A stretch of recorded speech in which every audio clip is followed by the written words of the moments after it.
لو سألتك مين أعظم قدوة في التاريخ؟ في الأغلب هتقول أحمد زويل أو مجدي يعقوب أو محمد صلاح.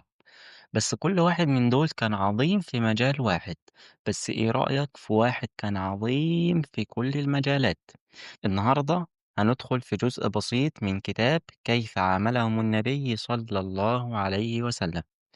بس قبل ما نبدأ ما تخليش الخير يقف عندك ودوس لايك علشان غيرك يشوف الفيديو واشتراك علشان نكمل الرحلة سوا. قبل ما نبدأ خلينا نعرف إيه معنى القدوة. القدوة مش مجرد واحد مشهور أنت متابعه. القدوة اللي تشوفه وتقول أنا عايز أبقى زيه في كل حاجة.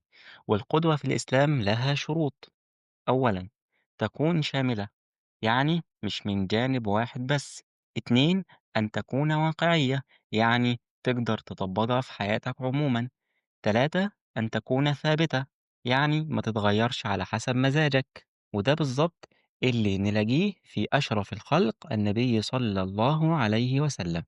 سبحانه يقول: بسم الله الرحمن الرحيم: لقد كان لكم في رسول الله أسوة حسنة لمن كان يرجو الله واليوم الآخر.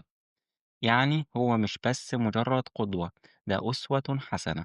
طيب، إيه اللي يخلي النبي صلى الله عليه وسلم مختلف عن أي قدوة تانية؟ رقم واحد: الصدق المطلق. قبل النبوة ب40 سنة محدش قدر يثبت عليه كذبة واحدة. حتى أعداؤه كانوا يسمونه الصادق الأمين. أبو جهل نفسه ألد أعدائه، قال: والله يا محمد إنا لا نكذبك، ولكن نكذب ما جئت به. يعني حتى عدوه مش قادر ينكر صدقه. سبحانه يقول: فإنهم لا يكذبونك ولكن الظالمين بآيات الله يجحدون. رقم 2: العدالة المطلقة. لما جاءت امرأة من قريش وسرقت، فأتى الناس ليشفعوا لها عند النبي صلى الله عليه وسلم، فغضب النبي وقال: أتشفعون في حد من حدود الله؟ والله لو أن فاطمة بنت محمد سرقت لقطعت يدها.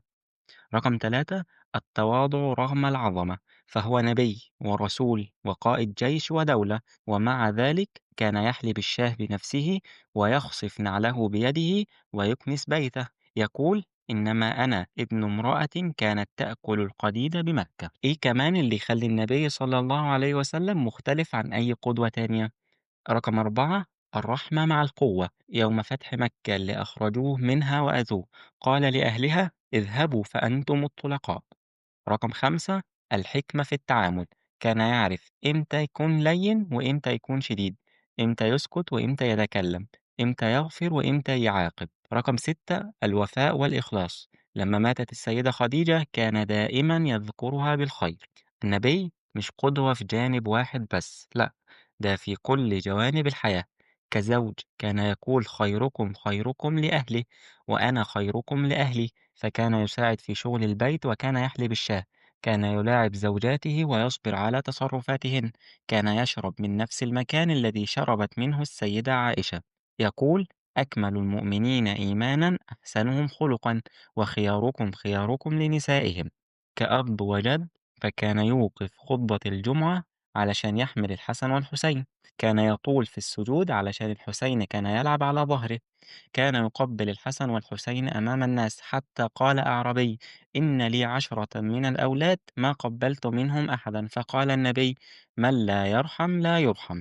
كصديق فكان أوفى صديق لأبي بكر، حيث قال: ما لأحد عندنا يد إلا وقد كافأناه، إلا أبا بكر فإن له عندنا يدا ويكافئه الله بها يوم القيامة. ومع علي كان يقول: أنت مني وأنا منك. فكان لا يفشي أسرار أصحابه أبدا.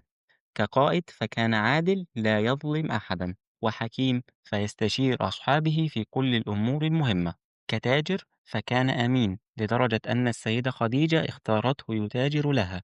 كان قدوة كجار. قصة الجارة اليهودية التي كانت تضع القمامة أمام بيته، لما انقطعت راح يطمئن عليها. النبي ما كانش مجرد قدوة في حاجة واحدة بس، النبي هو قدوة في كل شيء في الحياة. في النهاية، أتمنى تكون حلقة النهاردة فهمتك إيه معنى القدوة وليه النبي صلى الله عليه وسلم لازم يكون هو القدوة الوحيدة في حياتك. سبحانك اللهم وبحمدك، أشهد أن لا إله إلا أنت، أستغفرك اللهم وأتوب إليك.